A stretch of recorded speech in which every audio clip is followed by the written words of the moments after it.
Hello friends, welcome to our channel. இன்னைக்கு பதிவில் ஒரு சூப்பர் சுவையில் ஒரு சிக்கன் பிரியாணி, ரொம்ப ஒரு பிகினர்ஸ் கூட அந்த சிம்பிளான பொருட்களை வச்சு ரொம்ப அருமையான சுவையில் ரொம்ப டேஸ்ட்டாக செய்யலாம். எப்படி செய்கிறது அப்படின்னு பார்க்கலாங்க. அடுப்பில் ஒரு பேன் வச்சுருக்கிறேன். அதில் நான் ஆயில் சேர்த்துக்கிறேன். ஒரு 3 டேபிள் ஸ்பூன் அளவுக்கு ஆயில் சேர்த்துக்கிறேன். எண்ணெய் காஞ்சிருச்சு. இதில் நான் 4 வெங்காயம் எடுத்து நீள் வாக்கில் கட் பண்ணி வச்சுருக்கிறேன். 4 பெரிய வெங்காயம் அது இதில் சேர்த்துக்குங்க. சேர்த்துட்டு நல்லா ஒரு பொன்னிறமாக வர்ற வரைக்கும் நம்ம ஃப்ரை பண்ணிக்கலாம். அது ஃப்ரை பண்ணுறதுக்கு எப்படியுமே ஒரு 5 மினிட்ஸ் ஆகும்.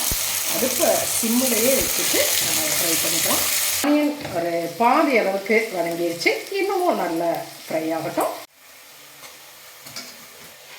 பாருங்கள், ஆனியன் நல்ல ஒரு பொன்னிறமாக வதங்கி ரெடி ஆகிடுச்சு. இந்த ஸ்டேஜில் இந்த ஃப்ரை பண்ண வெங்காயத்தை நம்ம பாதி எடுத்து வச்சுக்கலாம். பாருங்கள், இந்த அளவுக்கு ஆனியன் எடுத்து வச்சுட்டேன்.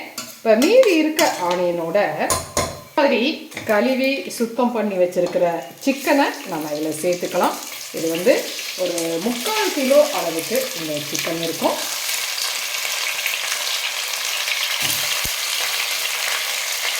சேர்த்துட்டு நல்லா ஒரு 2 நிமிஷம் அப்படியே வதக்கிட்டுக்கலாம். இதில் ஒரு துண்டு பட்டை, மராட்டி மொக்கு, நட்சத்திர சோம்பு, கிராம்பு ஒரு 5-6 பீஸு, பிரியாணி இலை இதை நான் எடுத்து வச்சுருக்கிறேன். இதையும் இதோட சேர்த்துடலாம். சேர்த்துட்டு கலந்துக்கலாம். இதில் பாருங்கள், 1 டீஸ்பூன் மிளகாய்த்தூள் எடுத்துருக்கிறேன், 1 டீஸ்பூன் மல்லித்தூள், 1 டீஸ்பூன் கரம் மசாலா தூள், பெப்பர் பவுடர் 1 டீஸ்பூனு, மஞ்சள் தூள் 1/2 டீஸ்பூனு, ஜீரகத்தூள் 1 டீஸ்பூன் எடுத்துருக்கிறேன். இது எல்லாத்தையுமே ஒன்றா கலந்துக்கலாம்.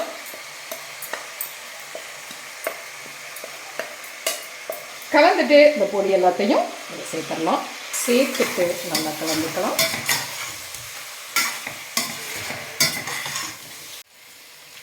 இதில் 3 தக்காளி பொடியாக கட் பண்ணி வச்சுருக்கேன். அந்த தக்காளியை இதில் சேர்த்துக்கலாம். சேர்த்துட்டு கலந்து விட்டுக்கலாம். தக்காளியில் இருக்க தண்ணியே சிக்கனில் நல்லா அப்படியே எசன்ஸ் இறங்கியிருக்கு இல்லைங்களா? இப்போ இந்த ஸ்டேஜில் இஞ்சி பூண்டு பேஸ்ட்டு ஒரு 2 டீஸ்பூன் அளவுக்கு நான் சேர்த்துக்கிறேன். பாருங்கள், சேர்த்து கலந்து விட்டுட்டு ஒரு 2 நிமிஷம் வதக்கிக்கலாம். இஞ்சி பூண்டு நல்லா வதங்கிடுச்சு. இதில் நான் ஒரு 3 டேபிள் ஸ்பூன் அளவுக்கு கர்டு தயிர் சேர்த்துக்கிறேன். சேர்த்துட்டு நல்லா கலந்துக்கலாம். இதில் தேவையான அளவு நான் உப்பு சேர்த்துக்கிறேன். இப்போ ஒரு 1/2 டீஸ்பூன் அளவுக்கு நான் உப்பு சேர்த்துருக்கிறேன். இதில் கொஞ்சம் மல்லி இலை சேர்த்துக்கலாம், கொஞ்சம் புதினா இலை சேர்த்து ஒரு 1/2 கப் அளவுக்கு தண்ணி சேர்த்துக்கிறேன். சேர்த்து நல்லா கலந்துட்டு இதை மூடி போட்டு ஒரு மீடியம் ஃப்ளேமில் ஒரு 10 நிமிஷம் அந்த சிக்கனை வேக விடலாம். இன்னொரு பக்கம் நம்ம அரிசியை பாயில் பண்ணி எடுத்துக்கலாம். இப்போ நான் ஒரு பாத்திரத்தில் ஒரு 4 கப் அளவுக்கு தண்ணி வச்சுருக்கிறேன். அதில் ஒரு துண்டு பிரியாணி இலை, ஒரு துண்டு பட்டை, ஒரு பிரியாணி இலை, ஒரு 4 கிராம்பு சேர்த்துக்கிறேன். 1 டீஸ்பூன் அளவுக்கு உப்பு சேர்த்துக்கிறேன். 1 டீஸ்பூன் ஆயில் சேர்த்துக்கிறேன். தண்ணி நல்லா கொதிக்குது இல்லையா? இதில் நான் பாசுமதி அரிசி எடுத்து கழுவிட்டு ஒரு 20 நிமிஷம் 20 மினிட்ஸ் ஊற வச்சுருக்கிறேன். இந்த அரிசியை நான் அதில் சேர்த்துக்கலாம். இது நல்ல ஹை ஃப்ளேம்லேயே ஒரு 7 மினிட்ஸ் பக்கமாக வேகட்டும். அப்போ ஒரு 50%க்கு மேலே இந்த அரிசி வெந்துடும். அந்த ஸ்டேஜில் நம்ம அந்த அரிசியை எடுத்துடலாம். பாருங்கள், இது ஒரு 7 மினிட்ஸ் ஹை ஃப்ளேமில் கொதிச்சுட்டு வேகட்டும். அரிசி நல்லா ஒரு மலர்ந்து வெந்து ரெடி ஆயிடுச்சு இல்லையா? இந்த ஸ்டேஜில் தண்ணியை வடிச்சுட்டு அரிசி எடுத்துக்கலாம்.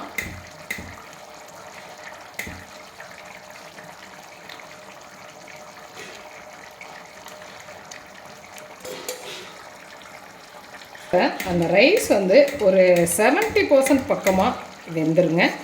இந்த சாதத்தை நம்ம எடுத்துக்கலாம். இந்த சிக்கன் இப்போ ஒரு 20 நிமிஷத்துக்கு பக்கமாக வெந்துருச்சு. இதில் நாம் எடுத்து வச்சுருந்த அந்த ஆனியன் அதை ஃப்ரை பண்ணி வச்சுருக்கிற ஆனியனை கொஞ்சம் சேர்த்துக்கலாம். கொஞ்சம் மல்லி இலை சேர்த்துக்கலாம். கொஞ்சம் புதினா சேர்த்துச்சு.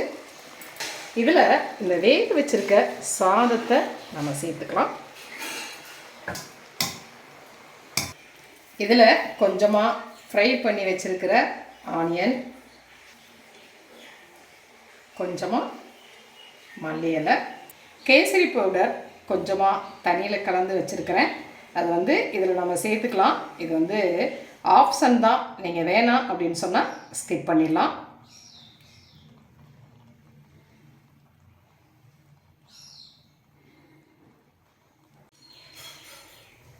இதை மூடி போட்டு அப்படியே நான் ஒரு 20 மினிட்ஸ் அப்படியே வைக்க போகிறேன்.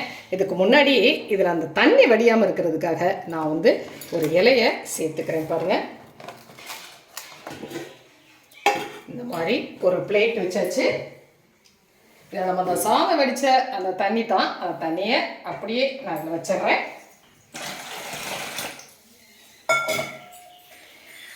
இது பாருங்கள், ரொம்ப சின்ன அடுப்பில் ரொம்ப லோ ஃப்ளேமில் நான் ஒரு 10 மினிட்ஸ் அப்படியே வைக்கிறேன். ஒரு 10 நிமிஷம் ஆயிடுச்சு. இந்த ஸ்டேஜில் நம்ம அடுப்பை ஆஃப் பண்ணிடலாம். இதை உடனே ஓப்பன் பண்ண வேணாம். இன்னும் ஒரு 10 நிமிஷம் அப்படியே அந்த ஹீட்லேயே இருக்கட்டும். அதுக்கப்புறம் நம்ம ஓப்பன் பண்ணிக்கலாம். பாருங்கள், 10 மினிட்ஸ் ஆயிடுச்சு. இப்போ பிரியாணியை ஓப்பன் பண்ணிடலாம்.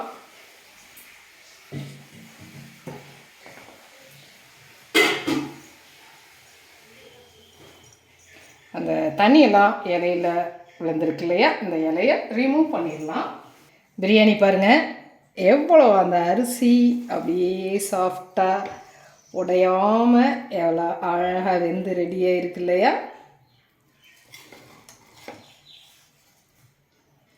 பார்த்தீங்களா?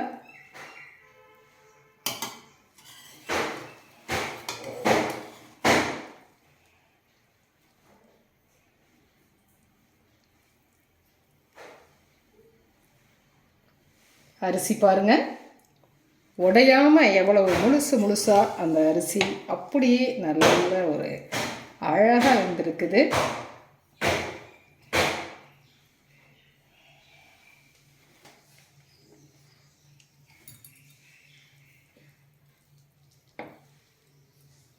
சிக்கனை நம்ம பிரட்டி கொடுத்துக்கலாம்.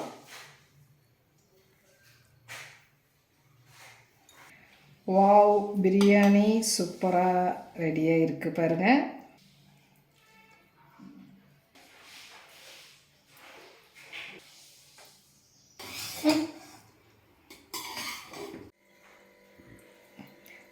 தயிர் ஆனியனோட சேர்த்து சாப்பிட்றதுக்கு ரொம்பவே டேஸ்ட்டாக இருக்கும். வெறும் தயிர், யோகர்ட்டு எது வேணாலும் சேர்த்து சாப்பிட்லாங்க. சிக்கன் ரொம்பவே ஒரு சாஃப்டாக பாருங்கள், எவ்வளோ ஒரு அருமையாக வெந்திருக்கு பார்த்தீங்களா. இந்த அளவுக்கு நல்லாவே வெந்துருங்க. நல்லாவும் செம்ம டேஸ்ட்டாக இருக்கும். பெரிய பீஸாக தான் நம்ம சிக்கன் போட்டோம். இது இது கர்டோடையும் அந்த சாதத்தோடையும் சேர்த்து சாப்பிடும்போது செம்ம டேஸ்ட்டாக இருக்கும். பாருங்க, ஒரு அருமையான ஒரு பிரியாணி ஒரு ரெஸ்டாரண்ட் ஸ்டைலில் ரொம்பவே சிம்பிளாக செய்யலாங்க. அது ஒன்றும் பெரிய ரொம்ப கஷ்டமான வேலையெல்லாம் கிடையாது. ஒரு பிகினர்ஸ் கூட நம்ம இப்போ சொன்ன மாதிரி ஒரு மெத்தடில் செஞ்சோன்னா இந்த மாதிரி ஒரு அருமையான பிரியாணி கிடைக்கும். செஞ்சு பார்த்துட்டு உங்களுடைய கமெண்ட்டை சொல்லுங்கள். இந்த பதிவு உங்களுக்கு பிடிச்சிருந்துச்சுன்னா சப்ஸ்கிரைப் பண்ண மறக்காதீங்க. லைக் பண்ணுங்கள், கமெண்ட் பண்ணுங்கள், ஷேர் பண்ணுங்கள். மற்றும் ஒரு பதிவில் உங்களை மறுபடியும் சந்திக்கின்றேன். நன்றி.